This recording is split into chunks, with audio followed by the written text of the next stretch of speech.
നമുക്ക് അടിപൊളിയായിട്ടുള്ളൊരു രസം ഉണ്ടാക്കിയാൽ അതിനായിട്ട് ഞാൻ എടുത്തു വെച്ചിരിക്കുന്നത് മഞ്ഞൾപ്പൊടി, പിന്നെ 2 തക്കാളി, ഒരു 5 നമ്മുടെ പച്ചമുളക്, ഒരു 4-5 കഷ്ണം നമ്മുടെ വെളുത്തുള്ളി, ഇഞ്ചി, അതേപോലെ തന്നെ കുരുമുളക് ഓരോരുത്തർ പൊടിയായിരിക്കും ചേർക്കുന്നത്, എനിക്കിഷ്ടമല്ല. അപ്പം ഞാൻ കുരുമുളകായിട്ടാണ് എടുത്തിരിക്കുന്നത്. പിന്നെ ഒരു കഷ്ണം കായം, 2 കറിവേപ്പില, അതോടൊപ്പം മല്ലിയില. പിന്നെ നമ്മൾ കടുക് വറുക്കാനായിട്ട് കുറച്ച് മുളകും അതേപോലെ കടുകും എടുത്തിട്ടുണ്ട്. പിന്നെ നമ്മൾ പുളി പിഴിഞ്ഞ് വെള്ളം എടുക്കാൻ വേണ്ടിയിട്ട് ഒരു കുറച്ച് വാളൻ പുളി എടുത്തിട്ടുണ്ട്. നമ്മുടെ രസം ഉണ്ടാക്കാൻ പോകുമ്പോൾ അതിനെപ്പറ്റിയുള്ള കുറച്ച് ഗുണങ്ങൾ കൂടി ഞാനൊന്ന് പറയാം. നമ്മുടെ ദഹനത്തിനെ മെച്ചപ്പെടുത്താനും നമ്മുടെ പ്രതിരോധ ശേഷിയെ വർദ്ധിപ്പിക്കാനും ഒക്കെ നമ്മുടെ രസം സഹായിക്കുന്നുണ്ട്. അതേപോലെ തന്നെ നമ്മുടെ ശരീരത്തിന്റെ ഭാരം കുറയ്ക്കാനും ഒക്കെ നമ്മുടെ രസം സഹായിക്കുന്നുണ്ട്. അപ്പം വിമുക്തമാക്കാനൊക്കെ നമ്മുടെ രസം നമ്മളെ സഹായിക്കുന്നുണ്ട്. അതേപോലെ തന്നെ നമ്മുടെ ആഹാരത്തിനോടൊപ്പം നമ്മുടെ പപ്പായൊക്കെ ഒന്ന് ഉൾപ്പെടുത്തി കഴിഞ്ഞാൽ നമ്മുടെ ചർമ്മ സംരക്ഷണത്തിനും ദഹനത്തിനും ഒക്കെ നമ്മുടെ പപ്പായ സഹായിക്കുന്നുണ്ട്. അപ്പം കൂടുതലായിട്ട് എനിക്ക് പറയാനുള്ളത് നമ്മുടെ വീടുകളിൽ കാണുന്ന ഒരു ഫ്രൂട്ടാണ് നമ്മുടെ പപ്പായ എന്ന് പറയുന്നത്. അതൊക്കെ നമ്മുടെ ദിവസം നമ്മുടെ ഭക്ഷണത്തിനോടൊപ്പം ഉൾപ്പെടുത്താൻ ഇന്ന് തന്നെ ഞാൻ പപ്പായ തോരനൊക്കെ വെച്ചിട്ടുണ്ട്.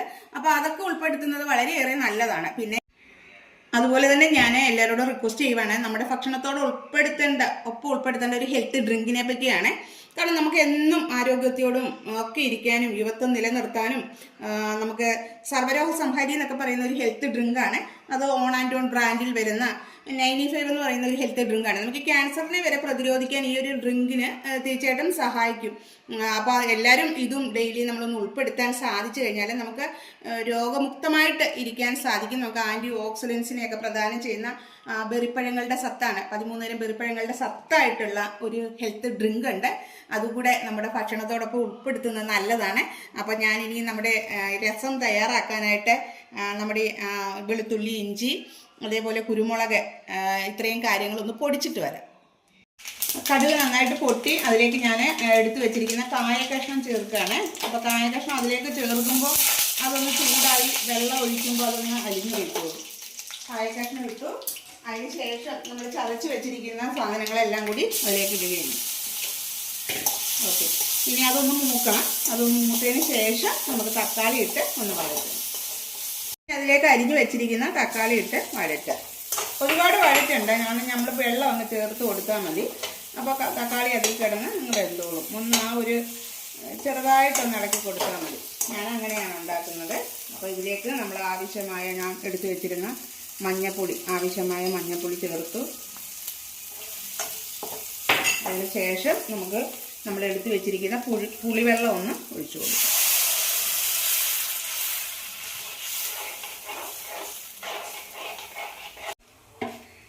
അപ്പോൾ ആവശ്യമായിട്ട് ഉള്ള ഉപ്പ് ചേർക്കണമായിരുന്നു. എന്നോട് ഒരു കൂട്ടുകാരി പറഞ്ഞു, നീ പാചകം ചെയ്തിട്ട് അതിനകത്ത് ഉപ്പ് ചേർക്കുന്നത് പറയുന്നില്ല.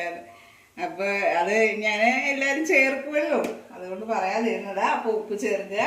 നന്നായിട്ട് തിളച്ചിട്ടുണ്ട്. ഇനി അതിലേക്ക് നമ്മൾ എടുത്തു വെച്ചിരിക്കുന്ന കറിവേപ്പില ഇടുക. അതിന് ശേഷം നമ്മൾ എടുത്തു വെച്ച മല്ലിയില ചേർക്കണം കേട്ടോ. മല്ലിയില ചേർത്ത് പിന്നെ അധികം തിളയ്ക്കണ്ട, നമ്മളിങ്ങനെ വാങ്ങണം. അതിക്കാണ് ആ ചൂടിൽ കിടന്ന് അത് വെന്തോളും. അപ്പോൾ നമ്മുടെ സൂപ്പറായിട്ടുള്ള ഒരു രസം റെഡി ആയിട്ടുണ്ട്. നമ്മുടെ ദഹനത്തിനും നമ്മുടെ എല്ലാ ശാരീരിക വ്യവസ്ഥയ്ക്കും നമ്മുടെ ഈ രസം അടിപൊളിയാണ്. അപ്പം ചിലര് ചോറിലല്ല കുടിക്കാനൊക്കെ എടുക്കും. അപ്പം എന്തായാലും എല്ലാവരും ട്രൈ ചെയ്ത് നോക്കുക. എല്ലാവർക്കും ഇന്ന് നല്ലൊരു ദിവസമാകട്ടെ. താങ്ക്